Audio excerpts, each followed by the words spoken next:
তাদের সাথে যুদ্ধের জন্য তোমরা যথাসাধ্য সাজ সরঞ্জাম, শক্তি ও ঘোড়া প্রস্তুত রাখবে এবং এ দিয়ে তোমরা আল্লাহর দুশমন ও তোমাদের দুশমনদের ভীত সন্ত্রস্ত করে দেবে।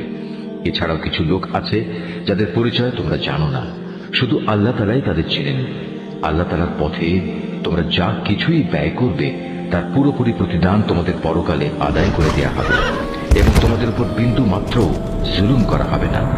হে মুহাম্মদ, তারা যদি সন্ধির প্রতি আগ্রহ দেখায় তাহলে তুমিও সন্ধির দিকে ঝুঁকে যাবে এবং সর্বদা আল্লাহর উপরই ভরসা করবে। অবশ্যই আল্লাহ তাআলা সব কিছু শোনেন, সবকিছু দেখেন।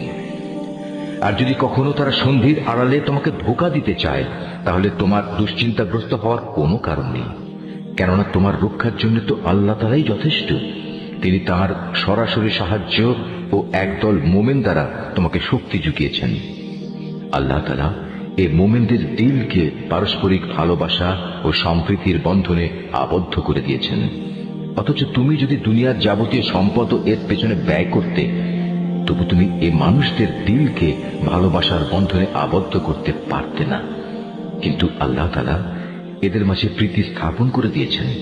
অবশ্যই তিনি পরাক্রমশালী ও বিজ্ঞ কুশলী। হে নবী, তোমার জন্য এবং তোমার অনুবর্তনকারী মোমেনদের জন্য তো আল্লাহ তাআলাই যথেষ্ট। হে নবী, তুমি মোমেনদের যুদ্ধের জন্য উদ্বুদ্ধ করো। মনে রেখো, তোমাদের মধ্যে 20 জন লোকও যদি ধৈর্যশীল হতে পারে তাহলে তারা 200 লোকের উপর বিজয়ী হবে। আবার তোমাদের মাঝে এমন লোকের সংখ্যা যদি 100 হয় তাহলে তারা 1000 লোকের উপর জয়লাভ করবে। এর কারণ হচ্ছে তারা এমন জাতি যারা আল্লাহর শক্তি সম্পর্কে কিছুই বুঝে না। এই নিশ্চয়তা দ্বারা এখন আল্লাহ তাআলা তোমাদের উপর থেকে উদ্বেগ ও দুশ্চিন্তার বোঝা হালকা করে দিয়েছেন। যেহেতু তিনি একথা জানেন তোমাদের মধ্যে কিছু দুর্বলতা রয়েছে, অতঃপর তোমাদের মধ্যে যদি 100 ধৈর্যশীল মানুষ থাকে তাহলে তারা 200-র উপর বিজয়ী হবে। আবার যদি থাকে তোমাদের 1000 ধৈর্যশীল ব্যক্তি তাহলে তারা আল্লাহ তাআলার হুকুমে বিজয়ী হবে 2000 লোকের উপর।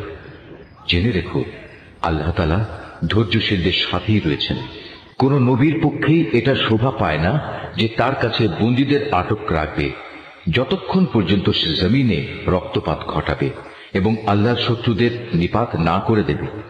আসলে তোমরা তো দুনিয়ার সামান্য স্বার্থটুকুই চাও, আর আল্লাহ তাআলা চান তোমাদের আখিরাতের কল্যাণ দান করতে। আল্লাহ তাআলাই হচ্ছেন পরাক্রমশালী ও প্রজ্ঞাময়।